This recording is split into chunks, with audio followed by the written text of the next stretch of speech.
prepare for not being flavour of the month, if you are now, because there'll be a time when you're not, and you'll need to find a way that you can still sustain yourself and still reach the people that you want to reach.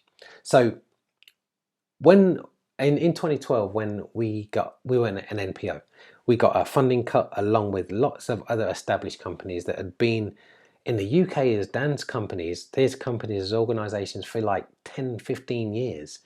And we were one of them. And one of my things that I got quite annoyed about was the fact that so few people around a table making a decision made that decision for so many.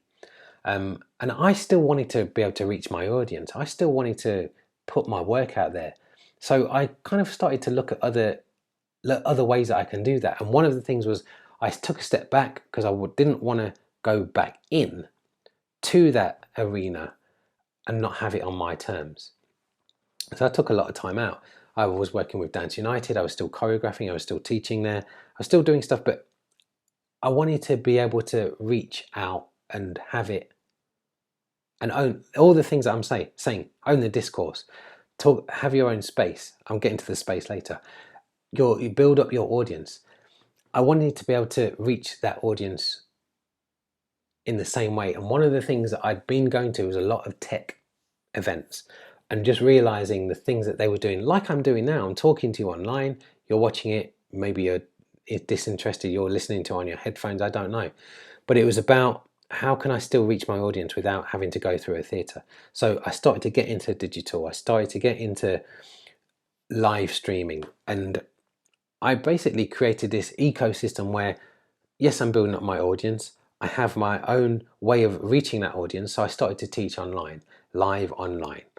And again, some people, it's not going to be for everybody. Other people will say, oh, I need to be in a studio being corrected, smelling the sweat and hearing the music. I'm not too sure about the sweat and hearing the music, but you do need to hear the music. But that's not a replacement.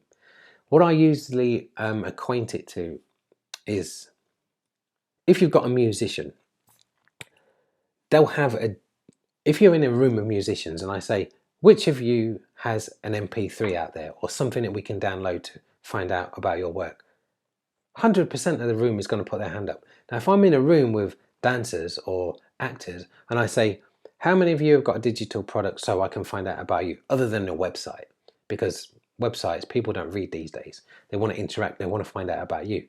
I'd probably be lucky if 5% of the room put their hand up. But it's really, really, really important that, the equivalent, it's really important that you kind of get to grips with putting work out there that's not just for the stage or that is not live. It's like, can you imagine asking, again, a group of musicians who only does live, or musicians saying, I only do live, and then at the end of that live experience, my concert or my work goes off the edge of a cliff and you can never see it again unless you raise loads of money to revive it. That's what we do as performers. That's what we do as dancers. It's what we do as actors when we're creating our own works. Like we create it, we tour it if we're lucky. It goes off the end of a cliff, never to be seen again. Sometimes, if you've got that ability to kind of keep redoing it and people want to see it. But yes, you can do that. But actually, you can have work out there that is doing that work for you, building your audience if it's digital.